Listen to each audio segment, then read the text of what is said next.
forget. Some things mustn't be forgotten. The shadow hunting me. I must hurry. My name is Daniel. I live in London at Mayfair. What have I done? This is crazy. Don't forget. Don't forget. I must stop him. Focus. My name is... I am Daniel.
19th of August, 1839. I wish I could ask how much you remember.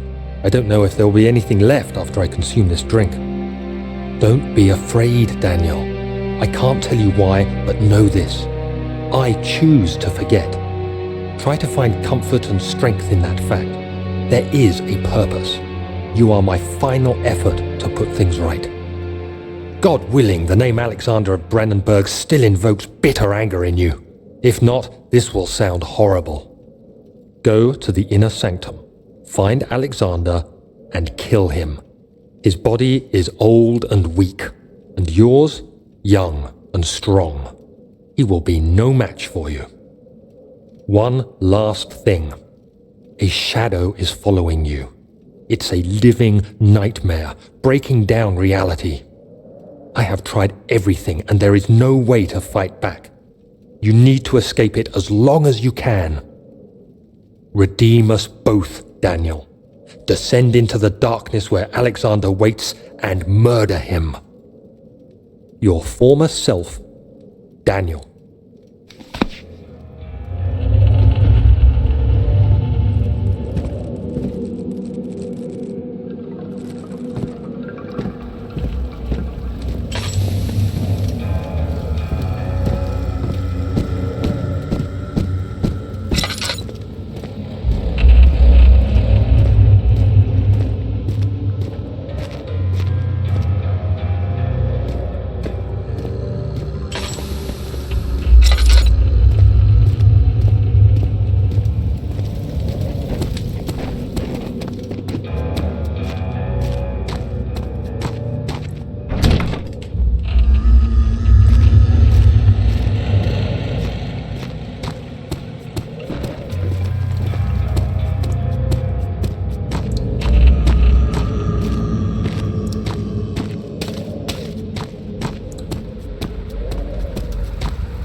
Alexander, is it inside the castle? In a manner of speaking. Come, bring the lamp. You've been to the refinery, have you not? I don't believe I have. Is it connected to the... what did you call it? The inner sanctum. My most precious chamber, Daniel. And it lies well beyond the refinery. In fact, it lies beneath the very stone of Brandenburg.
should be more Cooperite. Let me see. And one part Aquaforce.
May 1839. The unflinching African sun has continued to plague our expedition, making it impossible to dig until dusk. How Professor Herbert managed to find the location in these vast plains of nothingness remains a mystery to me. When I asked him about the tomb again, he told me about the legend of Tin Hanan, the mother of us all. An interesting story in its own right, but I can't help feeling there's more. Later that evening, we uncovered a passage beneath the dunes leading to a sand-covered stone structure. The professor was confident it was the tomb we sought and ordered the others to clear the way late into the dark, cold night. Tomorrow, I shall lead the men into the ancient structure, hoping to reach the burial chamber. No matter what the professor is keeping from me, the dig should yield something interesting to take back to London and the British Museum.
17th of May, 1839. My hands tremble as I write.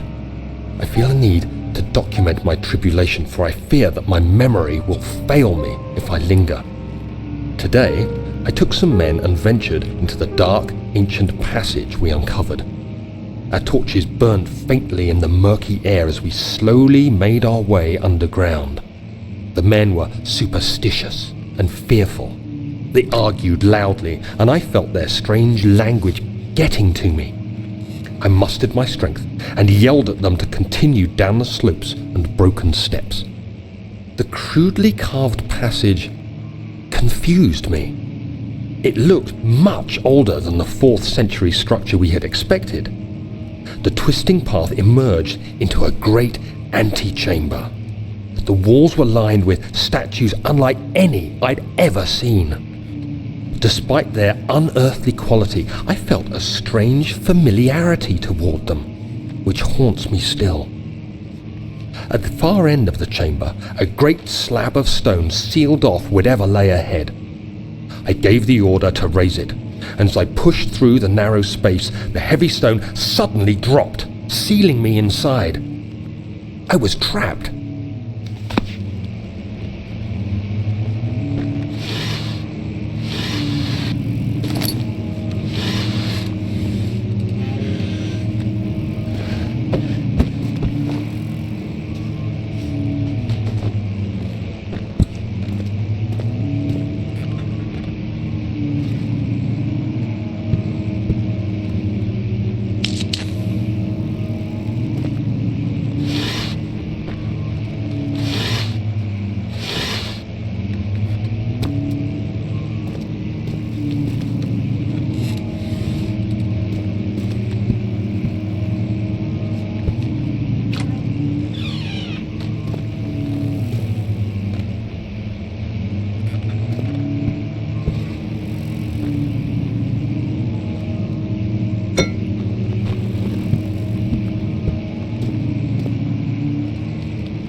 May 1839.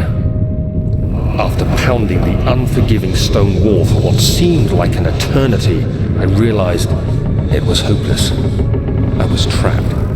I fell to the ground, gasping for air, trying to focus. That's when I saw a faint blue shimmer. My weakened body was heavy to carry, but I managed to push myself toward the enchanting light. It was waiting for me. Enclosed in dark nothingness, I felt myself drawn to the mystic light. I reached out, closing it in my hands. The faint glow escaped my fingers and began to spark brightly and spirit me away, unlocking alien memories of spiraling towers, endless deserts, and impossible geometry. The next thing I can remember is the grating sound of stone being lifted, the voices of the Arabs pulling me to safety, and grasped firmly in my hands was the broken pieces of a most peculiar relic.